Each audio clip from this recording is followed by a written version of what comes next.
কেমন আছেন? আশা করছি ভালোই আছেন। আবার ভিডিও করতে চলে এলাম, রান্নার ভিডিও। এই যে পমফ্রেট মাছ এনেছে, এটা আগের দিনের আনা, ফ্রিজে ছিল, নুন হলুদ আর ভিনিগার দিয়ে মাখানো ছিল। আর এখানে এই যে রসুন, পেঁয়াজ, আদা আর এই চিলি পেস্ট, এগুলো ব্যবহার করব। এই যে মাছ দিচ্ছি, তেজপাতা আর এই যে 5 ফোড়ন দিয়েছি।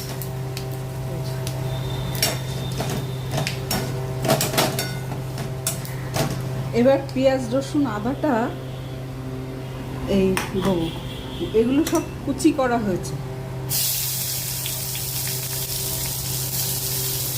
পেঁয়াজ ভাজা ভাজা হয়ে গেছে, এবার হলুদ দিলাম আর এই চিলি পেস্ট দিলাম।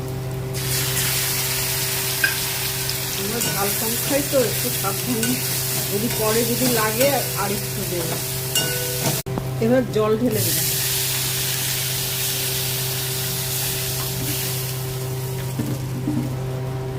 আর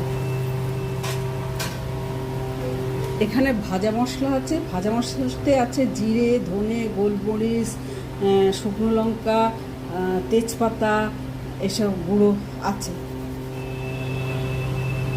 ও জাবিত্রীও আছে। এই যে ভাজা মশলা ফুটে উঠলেই মাছগুলো দেবো।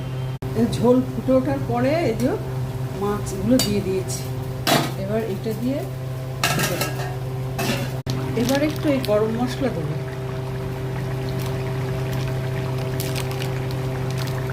দিয়ে গ্যাসটাকে অফ করে দেবো। এই যে পমফ্রেট মাছের ঝাল না ঠিক ঝোল হয়ে গেছে। আমার রেসিপি যদি ভালো লাগে বন্ধুরা, লাইক, শেয়ার, সাবস্ক্রাইব করে দেবেন। বিনতি করে বলছি, রিকোয়েস্ট।